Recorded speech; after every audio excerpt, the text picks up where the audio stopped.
আসসালামু আলাইকুম। কেমন আছেন সবাই? আশা করি সকলেই ভালো আছেন। তো হাঁস মুরগি পালার ক্ষেত্রে নতুন উদ্যোক্তা যারা, তাদের জন্য ছোট্ট একটি এসএমএস। তো প্রথমে যারা হাঁস মুরগি পালতে চান, মানে খামার করতে চান, তারা কম থেকেই শুরু করবেন, অল্প দিয়েই শুরু করবেন। হয় 20টা অথবা 30টা দিয়ে শুরু করবেন। তারপর আস্তে আস্তে করে একে একে মুরগি বা হাঁস যেটাই পালেন না কেন আপনি বাড়াতে থাকবেন। আমার এখানে দেখতে পাচ্ছেন অল্প কিছু মুরগি আছে। এখানে 20টা মুরগি ছিল, সেখান থেকে 11টা মুরগি মারা গেছে আমার একটা ভুলের কারণে। তো এই ভুলটা আমি আপনাদেরকে জানাতে চাই, যারা নতুন উদ্যোক্তা তারা যেন এই ভুলটা আর না করে, এবং এই ভুলের কারণে যেন আপনার শখের মুরগি মারা না যায়।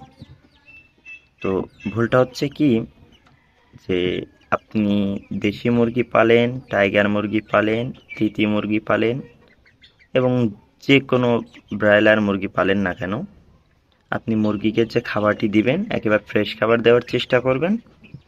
এবং যে পানিটা দিবেন, এই পানিটা হয় আপনি আর্সেনিক যুক্ত অথবা আর্সেনিক মুক্ত পানি দিবেন।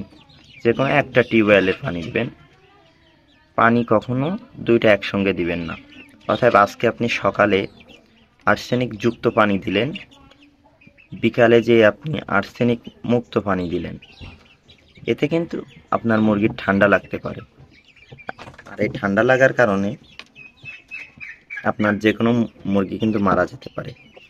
অবশ্যই মেডিসিন আছে, আপনি আপনার আশেপাশে ডক্টরের পরামর্শ নিয়ে ওষুধ নেবেন এবং খাওয়ানোর চেষ্টা করবেন। তারপর ঠান্ডা লাগা মুরগি অনেক সময় না বাঁচার সম্ভাবনা থাকে।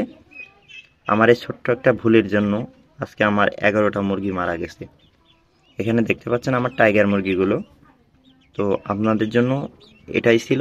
তো যারা নতুন উদ্যোক্তা তারা খুব সাবধানে দেখে শুনে পালবেন, আর কম থেকে শুরু করবেন, একেবারে বড় হওয়ার দরকার নেই। তো ধন্যবাদ সবাইকে। আজকের ভিডিও এই পর্যন্তই। তো দেখা হচ্ছে নেক্সট কোনো ভিডিওতে। আশা করি সকলে ভালো থাকবেন, সুস্থ থাকবেন। আল্লাহ হাফিজ।